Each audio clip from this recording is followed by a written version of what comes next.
Jadi sikit je Menteri, sikit je. Kalau begitu peruntukan di bawah CPC dan kanun keseksaan sudah cukup, Menteri. Tak cukup. Itu kita boleh bahas sampai we can debate until the cows come home. Betul. But bagi kita dalam kerajaan sekarang tidak mencukupi. Ya, tidak. Sebab itu kita terpaksa masuk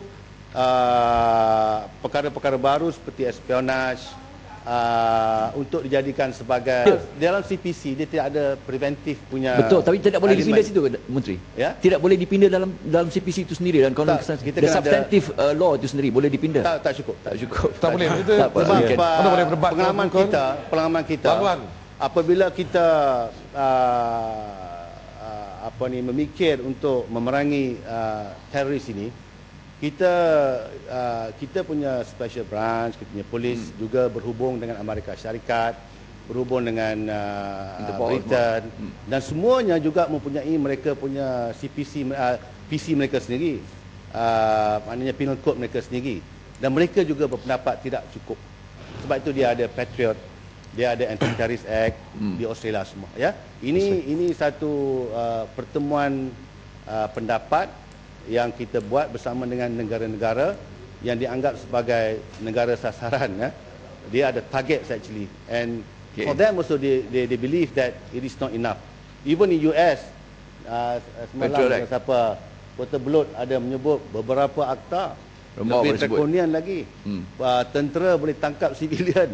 But Menteri, itu wrong, that's not one right. Yalah, ini kita yang buat ni cukup rendah lah. Kita punya ni ratio kita very low. Kita punya dibandingkan dengan negara-negara lain. Okey, terima kasih Menteri. Ya, terima kasih. Kita nanti itu default lah.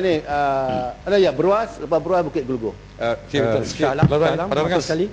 Terima kasih Menteri dan terima kasih Tan Sri Yang di-Pertua. Tadi Menteri menjawab bahawa jaminan bahawa tidak ada sesiapa yang akan ditahan kerana fahaman politik ataupun aktiviti politik beliau. Tapi bagi saya ini jaminan kosong dan tidak bermakna. Kerana kalau kita membaca akta ini, seseorang itu boleh ditangkap dan ditahan 28 hari, kemudian didakwa di mahkamah. Semasa didakwa di mahkamah, tidak ada jaminan ataupun bil dia boleh diberikan, dan kalau dibicarakan di mahkamah tinggi, dilepaskan kalau diminta oleh pihak pendakwa raya, dia akan terus ditahan sungguh pun diputuskan oleh mahkamah dia tidak bersalah. Kemudian Seksyen 30, kalau ada rayuan kepada Mahkamah Persekutuan, dia masih akan ditahan sehingga ke Mahkamah Persekutuan. Proses ini akan memakan, kalau secara biasa, sekurang-kurangnya 2-3 tahun. Jadi maksudnya, kalaupun seseorang itu ditahan kerana aktiviti politiknya, dia tidak ada, kita kata, redress. Jadi ini jaminan kosong, kerana seperti yang diberikan di bawah ISA, ini tertulis di sana, tapi lepas 3-5 tahun baru dibebaskan dan ditapati kerana ditangkap kerana aktiviti politik ataupun fahaman politik. Jadi sebagai Menteri yang melakukan kesalahan di sini adalah pengganas, bukan ahli politik. Jadi maksud salah guna. Tak boleh. Ahli politik tak boleh. Jadi, memang tak boleh. Tapi kalau you dah ambil senjata, walaupun katalah ahli parlimen Beruas, ambil senjata, masuk dalam dewan nak tembak speaker, siap lah you. Bukan. Maksud saya ni salah guna itu kuasa akta ni. That's not terrorism. Itulah terrorism. That's terrorism. But as a politician, you are free. Sebagai seorang dalam menteri, blok nak bantai saya, bantai, tak ada masalah. Menteri undang-undang, kenapa mahkamah Shah Alam pun berdiri duk bantai saya, okey, no problem. Kenapa kerajaan tidak ada keyakinan kepada mahkamah? Risau speaker, kenapa kerajaan tidak ada keyakinan kepada mahkamah? Kalau mahkamah mendapati dia tidak bersalah, kenapa tidak bebaskan? You don't understand. Daripada mula saya bercakap tadi, Seksyen 30 akta ini ialah untuk terorisme. Bukan, kita takut salah guna kuasa. Tak ada salah guna. Dia macam ni, salah guna apa? Kita tak salah guna. Kalau orang didakwa di bawah ini, bermakna he is a danger to society. But the court has said he is not dangerous. Dia tidak terlibat. But kalau mahkamah kata tidak terlibat, kenapa mesti ditahan lagi?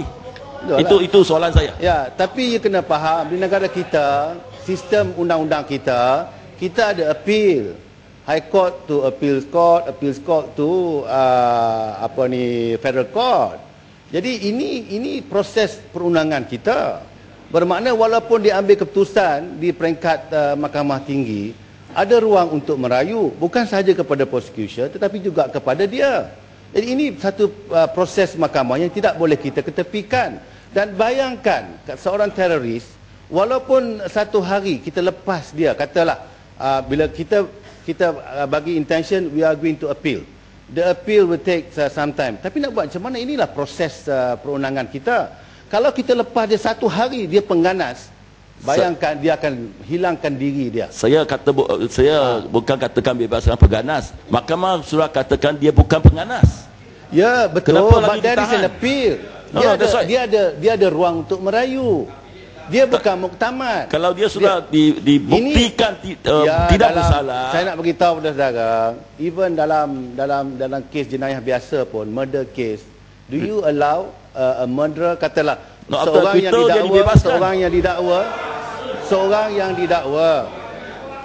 seorang yang didakwa membunuh, di peringkat Mahkamah Tinggi dia terlepas, kita merayu. Saya nak tanya, kita lepas dia kan? Kita tak lepas dia. Dia ada judicial detention. Itu berbeza. Ya? Memang dia dilepaskan kalau sudah didapati dia bersalah, dibebaskan ikut undang-undang. Macam yang Muhammad kalau Selangor sebut tadi, dia kata it is still detention, but this is remand to investigate. Remand Mahkamah untuk akan menyiasat. Dia akan dilepaskan, tapi biasanya kerajaan salah guna lain-lain undang-undang untuk menahan lagi. So under the law, dia dibebaskan, memang dia dilepaskan. Sebab yang Muhammad kata salah guna, sebab kita tak mau dianggap salah guna. Sebab tu kita adakan sistem ni, supaya kita terus berdiri kata kita nak appeal, kita tahan lah. Sebab tak mau salah guna yang buat sebut tadi. Kalau buat cara lama disebut salah guna, nak suruh buat cara lama juga. Menteri. Jadi maksudnya mahkamah Menteri, yang percayalah. Bukit Gelugor. Apa terjadi jikalau Bukit macam Gelugor. kes YB Sungai Siput, dia